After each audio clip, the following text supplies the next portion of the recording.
It's hard to concentrate on the words before me when I wonder what is being said outside the cave in the night.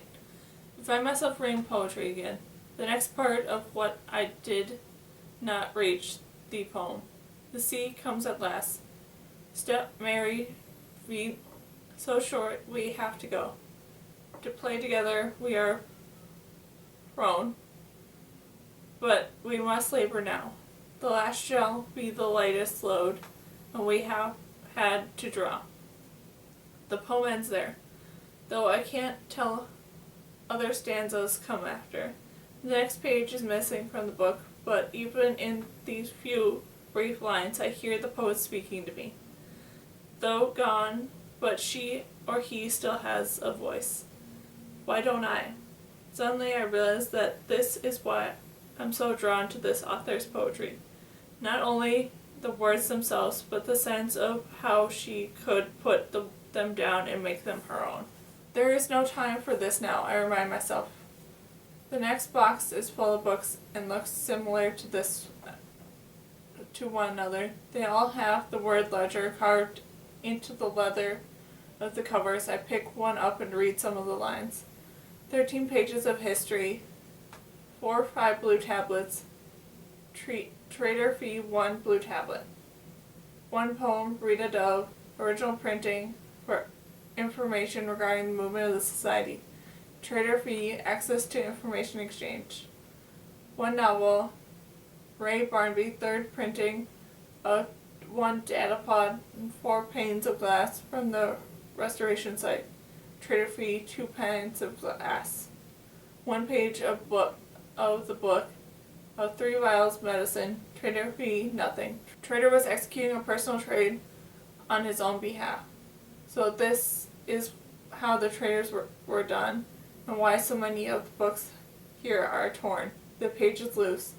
The farmers put the books back together, but they also had to take them apart, determine their worth, trade them away in bits and pieces, as though the thought makes me sad. The thought, of course, it was what they had to do. It's like what the archivists do, and what I did when I kept the tablets and traded the compass. The tablets, Alexander's notes. Did he hide something secret inside?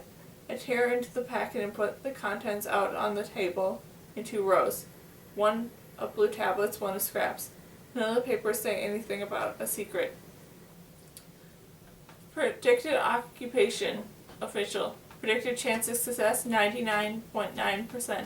Predicted lifespan, 80 years. A line after line of information I already know or could have guessed. I feel eyes on me. Someone stands at the door of the cave. I look up, shining my light across the sand floor. Begin to push the tablets and scraps into my bag. Kai, I begin. I was just... The figure is too tall to be Kai. Frightened, I move the light up to his face and shield his eyes with his hands. Dried blood runs down the blue-marked arms. Hunter, I say, you came back?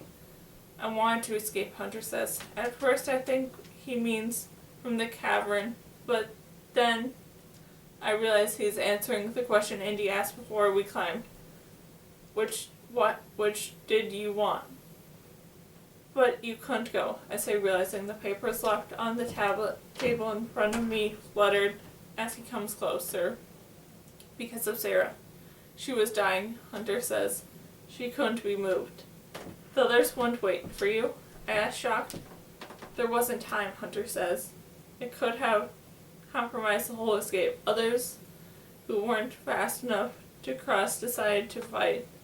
But she was a child, and she was far too ill.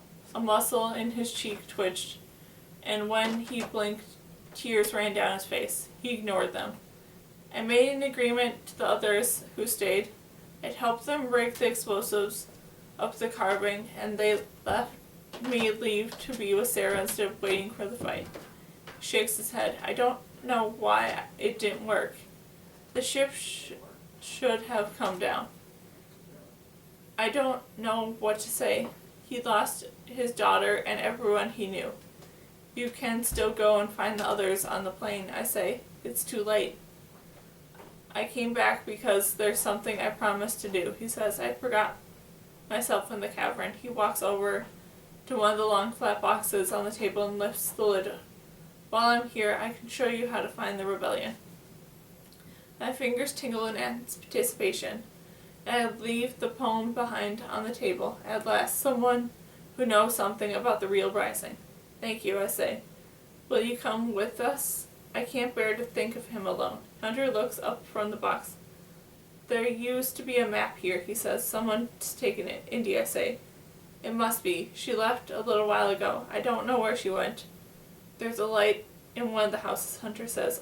I'll come with you, I say, darting a glance over to where Eli sleeps in the corner of the cave. He'll be safe, Hunter says. The society isn't here yet. I follow him out of the cave and down the rain-slicked path, eager to find Indy and take back what she's hidden from us.